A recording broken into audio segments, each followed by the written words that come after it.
ये जो फितूर था, जुनून था फौज में जाने का, कृत्रिम हाई है ना, आर्टिफिशियल हाई है।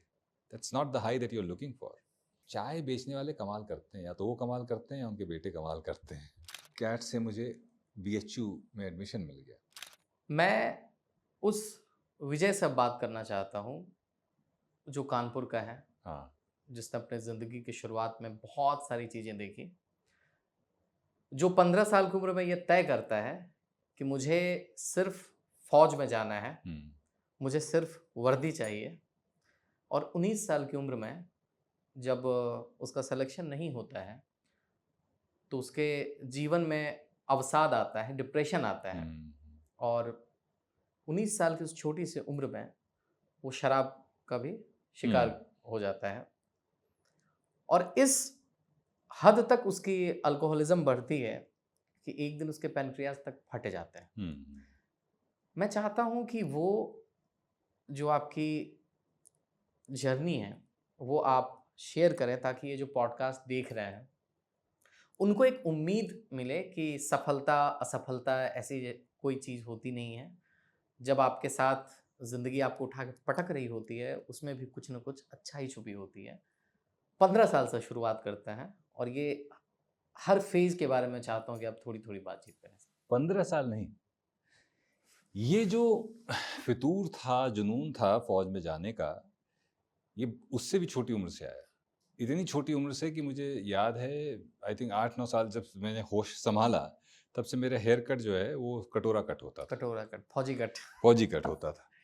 क्योंकि मुझे लगता था कि, तो मेरी जो फौज में जाने की कवायद की शुरुआत हुई है वो एक्चुअली सैनिक स्कूल की तैयारी से हुई। क्लास 6 में सैनिक स्कूल में एडमिशन हुआ करते थे, और इतना कॉन्फिडेंट था मैं कि मैंने कभी ये नहीं सोचा कि अगर फौज में नहीं हुआ तो क्या। हुँ, फौज में तो जिस दिन जाऊंगा उस दिन एप्लीकेशन दूंगा तो शायद वो लोग आ जाएं घर पे कि चलो तुम्हें कुछ और करने की ज़रूरत नहीं है। तो एनडीए भी लिखा मैंने, एनडीए भी रिटर्न में क्लियर नहीं हुआ, पर कब तभी भी फेलियर वाला ख्याल नहीं है। मैंने कहा अच्छा ठीक है, रिटर्न एग्जाम नहीं क्लियर हुआ, कोई बात नहीं, सीडीएस है, कंबाइंड डिफेंस सर्विसेज एग्जामिनेशन, जो ग्रेजुएशन के बाद हुँ, होता है। हुँ। तो ग्रेजुएशन जब कर रहे थे, थर्ड ईयर में थे, तो पहला सीडीएस लिखा और पहले सीडीएस में हो गया रिटर्न में। एसएसबी कॉल आया, बैंगलोर जाना था, और तब मैंने कहा तौबा, ये रिटर्न का ही एक वो रोड़ा था, वो हमने पार कर लिया है। अब इंटरव्यू तो वो तो हुँ, हुँ। देखते ही कह देंगे आओ। तो कॉन्फ्रेंस के बाद रिजल्ट अनाउंसमेंट के लिए एक हॉल में बिठाया गया हम लोगों को। मेरा चेस्ट नंबर 8 था, चेस्ट नंबर 7 का हो गया, चेस्ट नंबर 9 का हो गया, 8 का अनाउंसमेंट नहीं हुआ। वो पहला वाकया था मेरी जिंदगी में, इन 20 years of my life it was first time I saw failure. मतलब फेलियर फेलियर मतलब मैं गिरा हूं, कई बार गिरा हूं इन द सेंस जो करने की कोशिश कर रहे थे वो नहीं कर पाए। मैं इतना बिखर गया कि मैं सीधा जाके मैंने शराब खरीदी और शराब पी।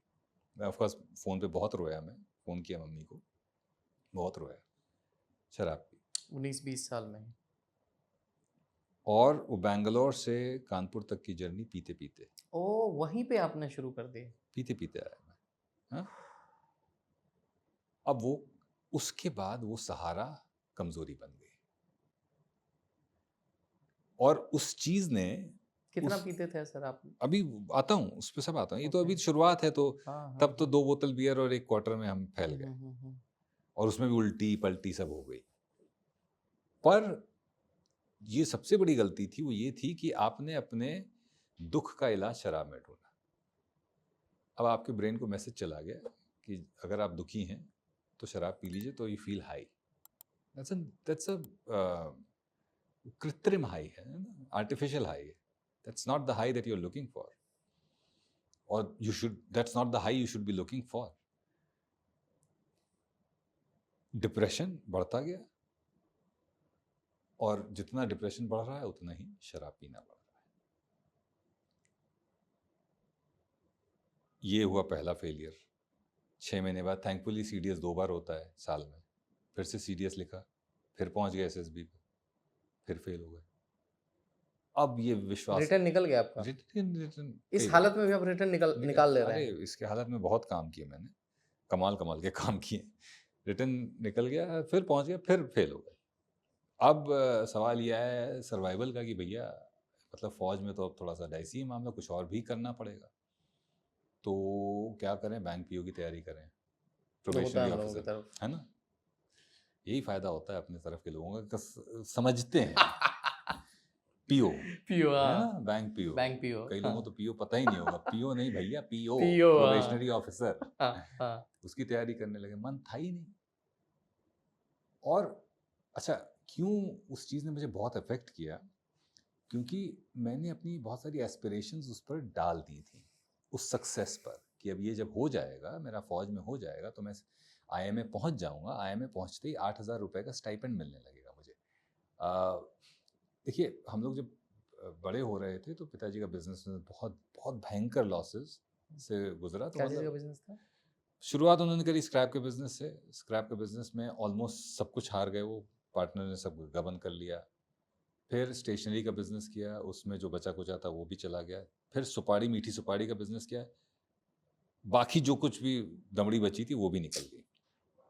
तो हम लोग और दुर्भाग्यवश पढ़ाई बहुत ज़्यादा दोनों लोग नहीं कर पाए, माता पिता। तो नौकरी भी ऐसी कोई आपके बाबा खास, पढ़े लिखे थे? बाबा बहुत पढ़े विदेश भी लिखे, गए हुए थे वो? विदेश भी गए हुए थे, लेकिन पिताजी की पढ़ाई पर वो नहीं थोड़ा सा फोकस हो पाया। और मम्मी की, क्योंकि शादी बहुत जल्दी हो गई थी, तो मम्मी भी बहुत ज़्यादा नहीं पढ़ पाई।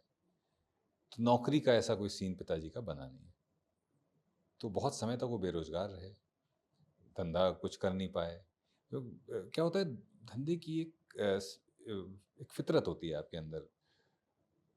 पापा was too simple to be into business. हाँ, मतलब बिजनेस सबके बस की बात बस की नहीं, जो बात बोला नहीं जाता होती, है। हाँ हाँ। सब नहीं और कर सकते बिजनेस, झूठ है, फरेब है, आगे पीछे है, तामझाम है, बहुत कुछ वो है। तिकड़म अगर आपको नहीं आता तो आप फेलियर है फिर। और पार्टनरशिप में तो बिल्कुल नहीं, हाँ, पार्टनरशिप में तो एकदम ही और नहीं है। तीनों ही उन्होंने पार्टनरशिप में की। हम्म, तो और तीसरी चीज, मेरे पिताजी बहुत छोटी उम्र से ही डिप्रेशन का शिकार रहे हैं। वो भी। ये हमें बहुत बाद में पता चला। ये हमें सन 2004 में पता चला, जब 2005 में, 2006 में बाइपोलर डिसऑर्डर डायग्नोज हुआ। अच्छा। तो उसकी वजह से अब, क्योंकि अब हमें पता चला, तो हम पीछे की चीज़ों को रिलेट कर पाते हैं कि वो बहुत सोते थे। सोना जो है ना, डिप्रेस्ड आदमी के लिए एक शील्ड की तरह होता है, रियलिटी से भागना। रियलिटी से दूर हो गया। तो उनको ये भी लगने लगा कि हम शायद कुछ नहीं कर पाए। उनको भी ये एहसास कि हम नहीं कर पाएंगे कुछ।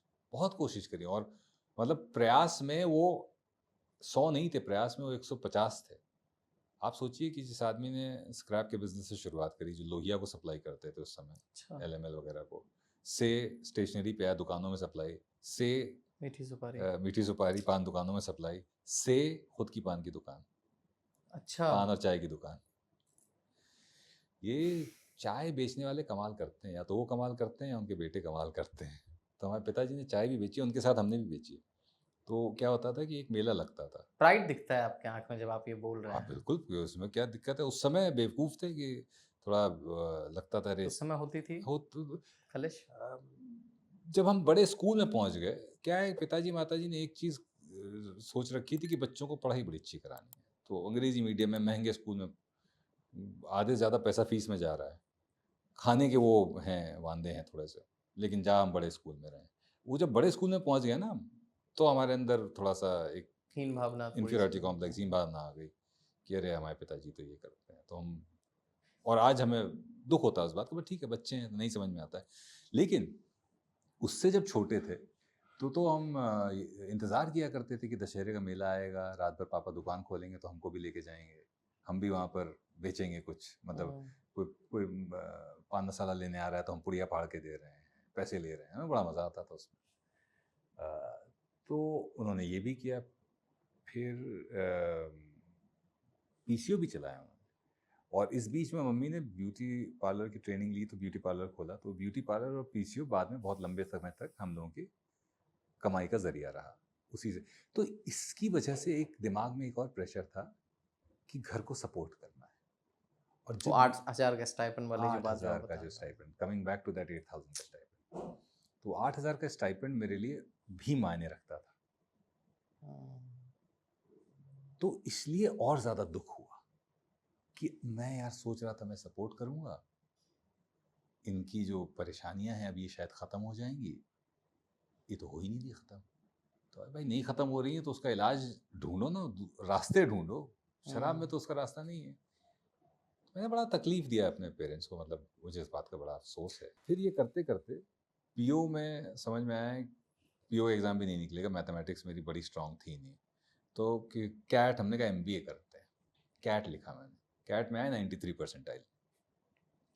बहुत अच्छे नहीं है, ठीक है, मतलब हाँ IIM से कॉल नहीं आती है लेकिन आ जाती है, ठीक ठाक कॉल 93% साहब बहुत ज़्यादा फिर भी होता है। और आपकी जो कंडीशन थी, हाँ बहुत पीड़ा आप जो जिस हिसाब से मतलब ज़िंदगी आपको नचा रहे थे, नॉर्मल हालत में लोग कैट नहीं ला पाते इतना परसेंटाइल, और आप इसी हालत में आप सीडीएस भी लिख रहे हैं, आप कैट भी कर रहे हैं। ये तो बहुत बड़ी, मतलब ये मतलब कहा जाता है हम लोगों की तरफ ना कि भगवान का हाथ है, वरद भगवान हस्त का है। हाथ है, बिल्कुल बिल्कुल। तो ये तो तो बहुत, ये आपको एहसास हो रहा था उस समय कि नहीं? उस समय तो अपना अलग ही सुर में आप चल रहे उस थे। समय अलग सुर में थे। वो कहते हैं रिबेल विदाउट अ कॉज, हमारे अंदर एक विद्रोही आ गया था और वो उसने टेक ओवर कर लिया था पूरी तरह से। मैं सबसे लड़ाई करता था, शराब पीता था बहुत ज़्यादा, मम्मी पापा पे चिल्लाना, मैंने मतलब क्या ही कहें, पिताजी को मैंने ऐसे धक्का भी दिया है एक बार। ये सब इस लेवल का की बेवकूफ़ियाँ करी हैं मैंने। तो कैट लिख लिया, कैट से मुझे बीएचयू में एडमिशन मिल गया।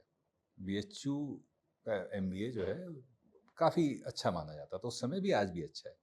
कहते हैं ना, एक दरवाज़ा बंद होता है तो कई खिड़कियां दरवाजे खुलते हैं, लेकिन उनको देखने के लिए आपका नज़रिया जो है वैसा होना चाहिए।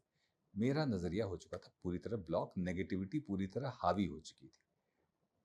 मैंने डिप्रेशन का इलाज शराब में ढूंढा था और उस एक फेलियर को अपने ऊपर इतना हावी होने दिया था कि हर चीज़ उसकी वजह से अफेक्ट हो रही थी। लास्ट तक रुके हो, मतलब क्लिप आपको इंटरेस्टिंग लगी, तो subscribe to digital commentary clips. और फुल पॉडकास्ट तो इससे भी ज़्यादा इंटरेस्टिंग है, जिसका लिंक आपको डिस्क्रिप्शन बॉक्स में मिल जाएगा।